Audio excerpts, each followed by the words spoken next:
할렐루야. 오늘도 우리 주 성령 하나님께서 우리와 함께 계셔서 이 시간에 큰 은혜를 내려주실 줄로 믿습니다.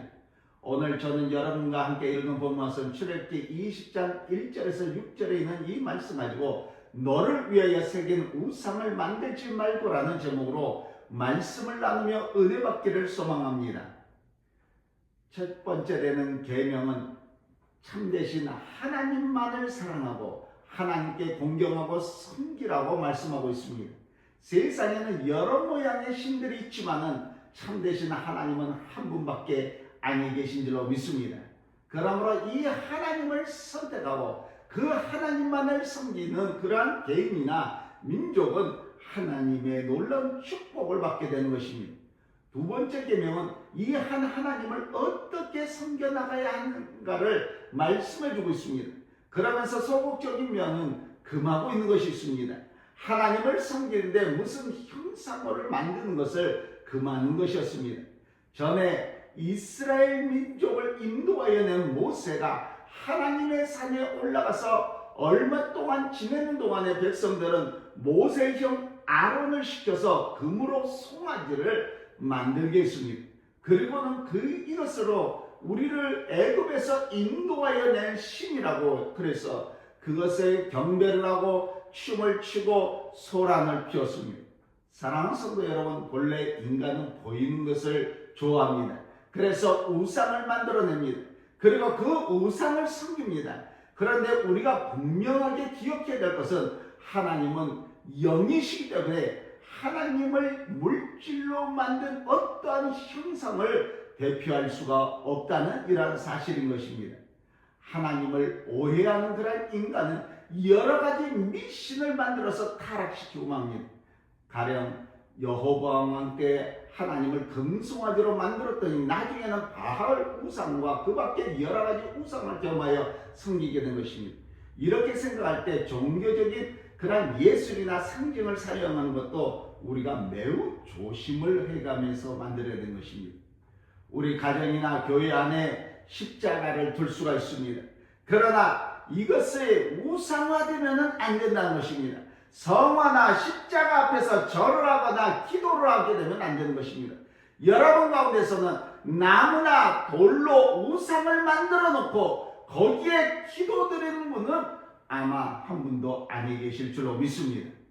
우리는 마음 가운데 잘못된 하나님의 형상을 새기고 만들므로 인해서 이 계명을 어길 위험이 있다는 것입니다. 그래서 이 잘못된 모습을 영원하신 하나님에 대해서 왜곡하게 만들고 파괴하고 모독하게 되는 것입니다. 오늘 저와 여러분들 마음속 안에 잘못된 하나님의 형상이 새겨져 있지는 아니한가 우리가 봐야 됩니다. 왜 하나님은 우상을 섬기지 말라고 하십니까? 저와 여러분들을 사랑하기 때문인 줄로 믿습니다. 하나님을 아주 무서운 분으로 잘못 알는 경우도 많이 있습니다. 그래서 우리가 무슨 조그만 실수만 하기도 해도 당장 벌하시는 그러한 하나님으로 생각을 합니다. 사업에 실패하거나 몸에 병이 들거나 환경이 어려워지면 하나님께서 벌을 내리신 것이라고 생각합니다. 만약 하나님이 이렇게 무서운 하나님이시라면 우리가 접근하기가 어려울 것입니다. 우리 하나님은 그런 무서운 하나님이 아니신 줄로 믿습니다. 하나님은 인색하거나 옹졸하거나 복수하는 그런 하나님이 아니신 줄로 믿습니다. 그리고 어떤 분은 하나님을 위대한 정치가로 오해하는 그런 분들도 있습니다. 여러분, 하나님은 정치가가 아니신 줄로 믿습니다. 하나님의 영광스러운 섭리로 비참한 자리에 있는 사람을 구속하시어 비극의 승리로 되게 하시고 또 고통이 축복이 되게 만들어 주시고 불가능한 일들을 가능하게 만들어 주신 줄로 믿습니다. 언제 한번 빌립이 예수님께 이런 말씀을 하셨습니다. 주여 아버지를 우리에게 보여주시옵소서. 그때 예수님은 빌립아, 내가 이렇게 오래 너희와 함께 있으되 내가 나를 알지 못하느냐? 나를 본 자는 아버지를 보았거늘 어찌하여 아버지를 보이라 하느냐? 이렇게 말씀하고 있습니다. 예수님을 가까이 하시면 전능하시고 거룩하신 하나님, 온전하신 하나님의 모습을 보게 될 줄로 믿습니다. 어떤 모습을 보실 수 있습니까? 이 하나님은 우리를 인도하여 주신 하나님이신 줄로 믿습니다. 하나님은 누구든지 그의 인생을 온전히 바치고 의지하는 사람의 삶을 연관성을 가지고 인도하십니다. 뿐만 아니라 그런 사람을 위해서 모든 것을 마련해 주시는 하나님이신 줄로 믿습니다. 여호와는 나의 목자시니 내게 부족함이 없으로다. 이것은 다윗의 신앙뿐만이 아니었습니다. 이것은 우리가 예수 그리스도 안에서 발견할 수 있는 하나님의 모습인 줄로 믿습니다. 주님은 우리에게 구하라 그러면 너에게 주겠다고 약속해 주셨습니다. 하나님은 우리를 인도하실 뿐만 아니라 우리에게 필요한 모든 것을 마련해 주시는 하나님이십니다. 그래서 마태복음 6장 26절에서 32절 말씀 보니까 공중의 새를 보라, 심지도 않고 거두지도 않고 창고에 모아들이지도 아니하되 너희 하늘 아버지께서 기르시나니 너희는 이것들보다 귀하지 아니하냐. 너희 중에 누가 염려함으로 그 키를 한 자라도 더 할 수 있겠느냐. 또 너희가 어찌 의복을 위하여 염려하느냐. 들의 백합화가 어떻게 자라나는가 생각해보라. 수고도 아니하고 길쌈도 아니하느니라.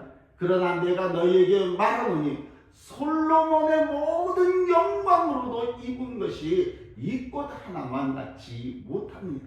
오늘 있다가 내일 아궁이에 던지는 들풀도 하나님이 이렇게 입히시거늘 하물며 너희일까 보냐. 믿음이 적은 자들아, 그러므로 염려하여 이르기를 무엇을 먹을까, 무엇을 마실까, 무엇을 입을까 하지 말라. 이는 다 이방인들이 구하는 것이라. 너희 하늘 아버지께서 이 모든 것이 너희에게 있어야 할 줄을 아시느니라. 할렐루야. 하나님은 우리의 필요가 무엇인지 아시고 우리의 합당한 요구를 들어주신 줄로 믿습니다. 이것이 그리스도께서 우리에게 보여주신 하나님이신 줄로 믿습니다. 우리의 하나님은 영원히 우리와 함께 계신 임마누엘의 하나님입니다. 이 말씀은 하나님께서 그의 자녀들에게 국가적으로나 개인적으로나 위기나 고통을 당하지 않고 희생되는 일이 없게 하겠다고 약속한 것이 아닙니다. 그러나 하나님은 언제나 어디서나 우리와 함께 계시겠다고 약속해 주신 줄로 믿습니다. 그래서 다윗은 비록 사망의 음침한 골짜기로 다닐지라도 해를 두려워하지 않을 것은 주께서 나와 함께 하시리라. 주의 지팡이와 막대기가 나를 안위하시나이다. 이렇게 고백을 했던 것입니다. 야곱아, 너를 창조하신 여호와께서 지금 말씀하시니라. 이스라엘아, 너를 지으신 이가 말씀하시니라. 너는 두려워하지 말라. 내가 너를 구속하겠고 내가 너를 지명하여 불러나니 너는 내 것이라. 내가 물 가운데로 지날 때에 내가 너와 함께 할 것이라. 강을 건널 때 물이 너를 침몰하지 못할 것이며 내가 불 가운데로 지날 때에 타지도 아니할 것이요 불꽃이 너를 사르지도 못하리니 대저 나는 여호와 내 하나님이요 이스라엘의 거룩한 이여 내 구원자이니라. 내가 애굽을 너의 속량물로 후스와 스바를 너를 대신하여 주었노라. 내가 내 눈에 보배롭고 존귀하며 내가 너를 사랑하였은즉 내가 내 대신 사람을 내게 주며 백성들이 내 생명을 대신하리니 두려워하지 말라. 내가 너와 함께하여 내 자손을 동쪽에서부터 오게 하며 서쪽에서부터 너를 모을 것이며 이렇게 말씀하고 있습니다.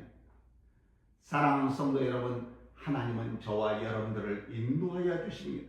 우리의 필요한 대로 마련해 주십니다. 그리고 세상 끝날까지 우리와 함께 계신 줄로 믿습니다. 이 하나님을 아십니까? 그리하시면 언제나 우리는 앞으로 전진과 승리만 있을 줄로 믿습니다. 이 귀한 축복을 받아 누리시는 저가 되고 여러분들이 되시기를 오늘도 우리 주 예수 그리스도의 이름으로 간절히 축원합니다.